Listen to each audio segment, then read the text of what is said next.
भागवत जी की पावन कथा में प्रवेश करें। उसके पूर्व आज हनुमान जयंती है, हनुमान जी का प्राकट्योत्सव है। आप सभी को हनुमान जयंती की ढेर सारी शुभकामनाएं, लाखों लाख बधाइयाँ। आप पर भगवान श्री राम जी की, माता सीता की और इनके परम भक्त श्री हनुमान जी की कृपा आप पर और आपके परिवार पर सदा बनी रहे। आइए, आज हनुमान जयंती है तो हनुमान चालीसा हम सभी मिलजुल कर गाएं। आइए आप और हम मिलकर श्री हनुमान चालीसा का पाठ करते हैं। हम सभी यदि इसका पाठ करेंगे तो हमारे जीवन में कोई रोग और व्याधि नहीं आएगी। नासे रोग हरें सब पीरा, जपत निरंतर हनुमत वीरा। आइए बड़े भाव से पाठ करते हैं। बोलिए हनुमंत लाल जी महाराज की जय हो। सियावर रामचंद्र भगवान की जय। नासे रोग हरें सब पीरा, जपत निरंतर हनुमत वीरा। सारे रोगों को नाश करने की ताकत यदि किन्हीं के पास है तो श्री हनुमंत लाल जी के पास है।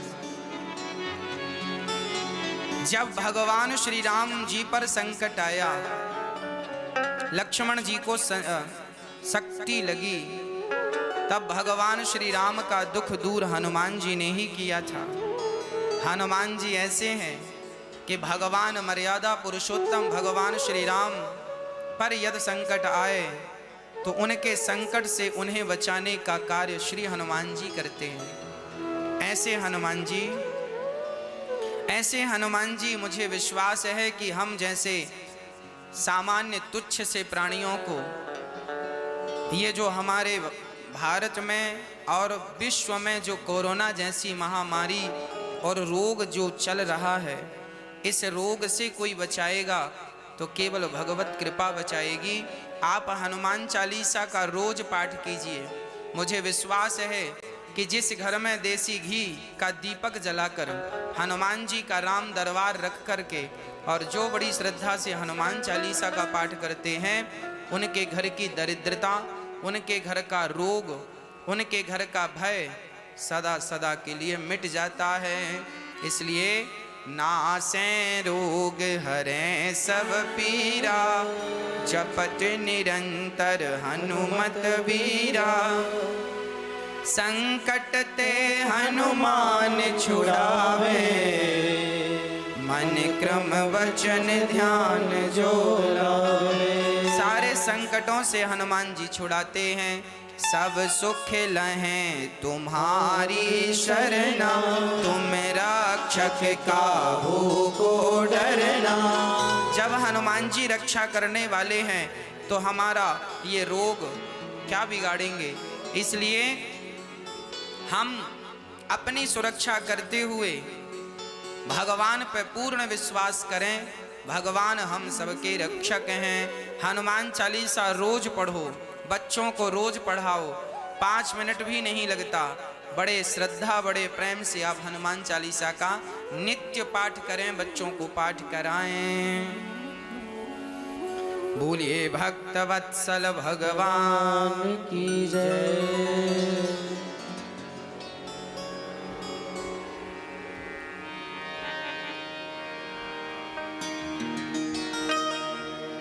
भगवान की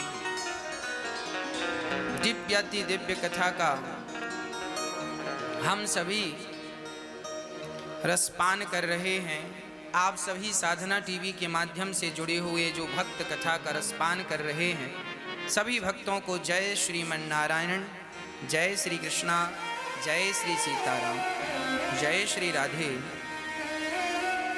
इस कथा में परीक्षित बनकर के श्री जीता राम वैद्य जी, श्री मीका देवी मैया जी, श्री प्रवीण वैद्य जी पायल जी, बाला देवी जी, कौशल्या जी, कैथल हरियाणा से आप कथा का रसपान करते हुए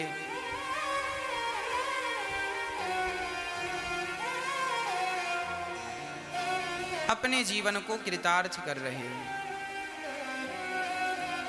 प्रिय भक्तों, भागवत जी की पावन कथा में कल हम लोगों ने सुना कि भगवान श्री कृष्ण का प्राकट्य हो गया, जन्म हुआ। कहाँ? हथकड़ियां हैं, जेल में मोटे मोटे ताले लगे हैं, पहरेदार पहरा दे रहे हैं। हम कैसे जा सकते हैं? भगवान ने कहा अपने पिता श्री वसुदेव जी से, पिताजी जो गलती आप कर रहे हैं ना, यही गलती संसार का हर प्राणी करता है। वसुदेव जी ने कहा मैंने गलती? क्या गलती कर दी? भगवान ने कहा आपने यह गलती कर दी, आप यह समझ बैठे हैं कि मैं जाऊंगा तो बाधा है, पहरेदार हैं, दरवाजा है, ताले हैं। पिताजी आप ये मत सोचिए कि आप जाएंगे, आप अकेले नहीं जाएंगे, आप मुझे लेकर चलिए। आप जिस समय मुझे लेकर चलेंगे, संसार का बंधन अपने आप आपको खोलना नहीं पड़ेगा, आपको प्रयास नहीं करना पड़ेगा, आपको मेहनत नहीं करनी पड़ेगी, मुझे लेना पड़ेगा गोद में। जिस दिन मुझे लेकर चलोगे उस दिन ये बंधन अपने आप खुल जाएगा। वसुदेव जी ने भगवान श्री कृष्ण को गोद में लिया और जैसे अपने पग बढ़ाए, पाँव की बेड़ियाँ अपने आप खुल गईं, हाथ की हथकड़ियाँ अपने आप खुल गईं, जेल के दरवाजे अपने आप खुलने लगे, बिना कुछ किए अपने आप सब होने लगा। हमारी और आपकी यही गलती है, हम ये समझ लेते हैं कि हम कर रहे हैं, हम अपने आप को कर्ता मान बैठते हैं, हम ये कर रहे हैं, हम नहीं करेंगे तो ये काम नहीं होगा ना। ये हमारी सबसे बड़ी भूल है। और आप ये बात नोट कर लीजिएगा कि आप जो कर रहे हैं वो आप नहीं कर रहे हैं, अपितु परमात्मा आपसे वह काम करा रहे हैं। आपकी सामर्थ्यता नहीं है कुछ करने की, ईश्वर ने आपको पावर दे रखा है, शक्ति दे रखी है, एनर्जी दे रखी है, आप करते नहीं हैं। कभी आपने कठपुतली का नाच तो देखा ही होगा। जब कठपुतली नाचती है तो हमें देखने में ऐसा लगता है वाह कठपुतली कितना बढ़िया नाच रही है। कठपुतली का नाच आपने देखा है कभी? देखने में ऐसा लगता है कि वाह कितना बढ़िया नाच रही है कठपुतली, पर हम ये भूल जाते हैं कि कठपुतली के नाच में कठपुतली नहीं नाचती, बल्कि कठपुतली को नचाने वाला पर्दे के पीछे होता है। कठपुतली के शरीर में रस्सियां बंधी होती हैं, धागे बंधे होते हैं, और वो धागे वो नचाने वाला अपनी उंगलियों में फंसाता है, और जैसे उंगली आगे पीछे करता है तो कठपुतली हमें नाचती हुई प्रतीत होती है, नाचती हुई दिखती है। कठपुतली नाचती है, यह सत्य है, पर यह भी सत्य है कि वो अपनी मर्जी से नहीं नाचती, उसे नचाने वाला पीछे होता है। उसी प्रकार हम सभी कठपुतली हैं और हम सभी को नचाने वाला परमात्मा हम सबके भीतर है। वही सब ही नचावत राम गोसाई, उमा दारु जोसित की नाई। हम ये अहंकार, जहां जहां हमारा अहंकार जमा हमने कर रखा है, वहां वहां से अपना अहंकार उठा लो। ना तुम कुछ करने वाले थे, ना तुम कुछ करने वाले हो, सब कुछ करने वाले केवल श्याम सुंदर हैं, सब भगवान करते हैं। वसुदेव जी जब लेकर चले कृष्ण को तो पांव की बेड़ियां, हथकड़ियां, जितना बंधन था वसुदेव जी बंधन में बंधे थे। हम लोग भी बंधन में बंधे हैं। ये संसार एक बंधन है, हम सभी संसार के बंधन में बंधे हैं। और यदि इस बंधन से मुक्ति चाहते हो, अपने दुखों से मुक्ति चाहते हो, तो मात्र एक उपाय है, केवल भगवत शरणागति। जिस दिन भगवान को अपने हृदय में रखकर चलोगे, जिस दिन ईश्वर को अपने हृदय में धारण करके चलोगे, उस दिन आपके जीवन का कोई बंधन आपके सामने नहीं होगा। आपके जीवन में सिर्फ आनंद होगा, सिर्फ मुक्ति होगी। वसुदेव जी चले, जेल के दरवाजे वैसे ही खुल गए जैसे मोक्ष के द्वार खुल जाते हैं। गोकुल में पहुंचे हैं, श्याम सुंदर को रखा है। एक कन्या को माता यशोदा ने जन्म दिया, उस कन्या को लेकर आए वसुदेव जी। जैसी वो कन्या का नाम था योग माया, माया थी वो। जैसे ही माया को लेकर आए, अपने आप उनके पांव में बेड़ियां, हाथ में हथकड़ियां बंध गईं। वसुदेव जी जब माधव को लेकर चले तो बंधन से मुक्त हो गए, और माया को लेकर आए तो अपने आप बंधन में बंध गए। माधव अर्थात भगवान बंधन से मुक्त करते हैं, और माया, माधव बंधन से मुक्त करते हैं और माया अक्सर बंधन में बांधती है। यदि बंधन चाहिए तो माया के पीछे भागो, और मुक्ति चाहिए तो माधव के पीछे भागो। इसलिए आप ये निर्णय कर लीजिए कि आपको किसके पीछे भागना है, माया या माधव। माया माया सब कहें, माधव कहे न कोय। एक बार माधव कहे, सुमाया चेरे होय। माया माया सब कहें, सारी दुनिया माया के पीछे भाग रही है, और यही है सबसे बड़ा दुख। आप जरा सुबह सुबह आप पश्चिम दिशा की तरफ भागेंगे तो आपकी परछाई आपके आगे होगी। आप अपनी परछाई को पकड़ने जितना तेज भागेंगे, आपकी परछाई आपसे उतना आगे जाएगी। आप सूर्य भगवान की तरफ पीठ करके और अपनी परछाई को पकड़ने भागेंगे तो आपकी परछाई आपसे आगे होगी। अब एक काम करिए, सूर्य भगवान की तरफ भागिए, सूर्य भगवान की तरफ दौड़िए। जब सूर्य भगवान की तरफ आप दौड़ेंगे तो आपकी परछाई आपके पीछे पीछे दौड़ेगी कि नहीं? आपकी परछाई आपके पीछे हो जाएगी। ये परछाई क्या है? संसार का सुख ही परछाई है। जब आप संसार के सुख के लिए भागते हैं तो संसार का सुख आपसे 4 कदम आगे पहुंच जाता है। आप उसे पकड़ना चाहते हैं, वो आपसे आगे खड़ा हो जाता है। इसलिए संसार के सुख के पीछे भागोगे तो जीवन भर भागोगे, कहीं शांति नहीं मिलेगी। इसलिए संसार के सुख के पीछे नहीं, भगवान के चरणों के पीछे, भगवान के लिए भागो।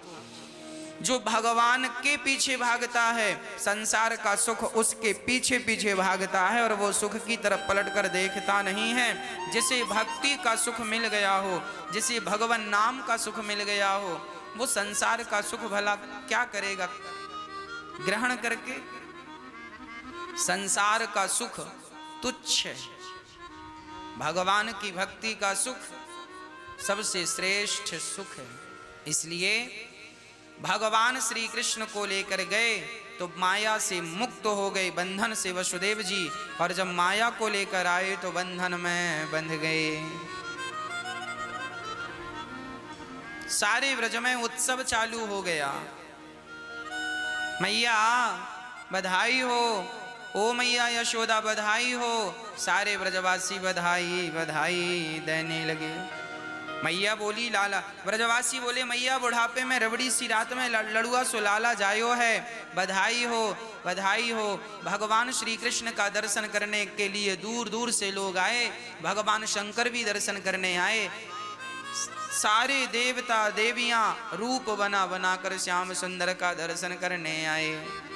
भगवान इतने सुंदर हैं, इसलिए आप किसी की सुंदरता ना देखा करो।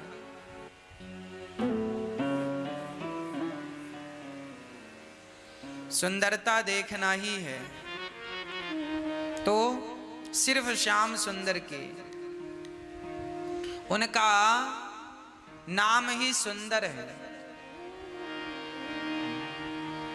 श्याम सुंदर। संसार के लोग सुंदर छोड़ी हैं। एक्चुअली बात ऐसी है कि अभी आपने संसार के लोगों को ही देखा है, तो आपको लगता है बस वो कुएं का मेंढक होता है ना, कुएं को ही संसार मान लेता है। बेचारा कभी कुएं से निकलता नहीं है, उसे लगता है बस यही है संसार, यही है दुनिया। उसी को अपनी जिंदगी मानकर जीता रहता, कुएं का मेंढक। आप लोगों ने भी केवल पुरुषों को देखा है, केवल स्त्रियों को देखा है, केवल संसार को देखा है, इसलिए आप इनमें ही उलझे रहते हैं। आपको लगता है ये पुरुष कितना सुंदर है, आपको लगता है ये स्त्री कितनी सुंदर है। आप संसार की सुंदरता में उलझे रहते हैं। कभी आपने सोचा है कि इस संसार को इतना सुंदर यदि बनाया है तो संसार को सुंदर बनाने वाला स्वयं कितना सुंदर होगा। जिनकी रचना इतनी सुंदर, वो कितना सुंदर होगा। इसलिए कुएं के मेंढक मत बने रहो, संसार में ही ना उलझे रहो। ये संसार से भी सुंदर कोई है, संसार से भी अच्छा कोई है। एक बार उस परमात्मा में, उस कृष्ण में, श्याम सुंदर में अपना मन लगाओ। उनकी आंखें बड़ी सुंदर सी मोटी मोटी खजरारी सी, उनके बाल बड़े सुंदर घुंघराले से ठाकुर जी के बाल, उनकी नाक बड़ी सुंदर सी है कन्हैया जी की। हमारे श्याम सुंदर के अधर होंठ बहुत सुंदर हैं, गाल बड़े सुंदर गोल गोल फूले हुए,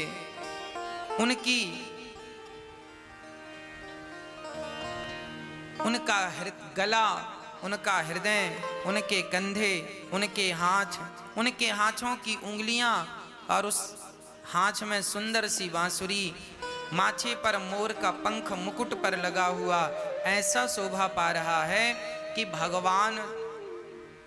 भगवान की सुंदरता में एक बार कोई उलझ जाए तो फिर वो सुलझता नहीं है। संसार व्यक्ति को तब तक अच्छा लगता है जब तक भगवान की सुंदरता उसे समझ ना आ जाए। भगवान काले हैं, बिहारी जी देखो काले हैं, काले हैं तो मंदिर में इतनी भीड़ लगती है, लोग समाते नहीं हैं। गोरे होते तो ना जाने क्या होता।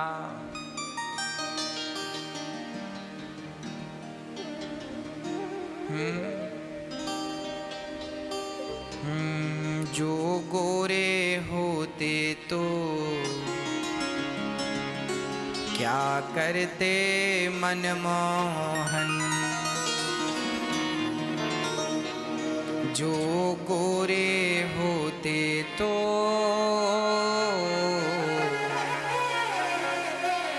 क्या करते मनमोहन,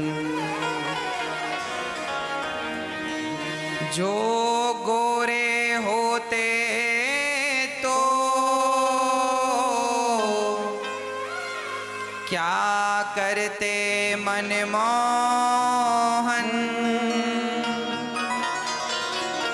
जो गोरे होते तो क्या करते मनमोहन। जब श्याम रंग पर ही दुनिया मर जाती है, जब श्याम रंग पर ही दुनिया मर जाती है, ऐ श्याम तेरी बंसी पागल कर जाती है। काले हैं तो इतनी भीड़ है, गोरे होते तो पता नहीं क्या करते। भगवान जितना सुंदर, जगन्नाथ जी बिल्कुल काले हैं, पर वो काला है तो ऐसा है, द्वारिकाधीश जी बिल्कुल काले हैं। अच्छा, भगवान काले इसलिए हैं ताकि काले लोगों को बुरा ना लगे। हाँ,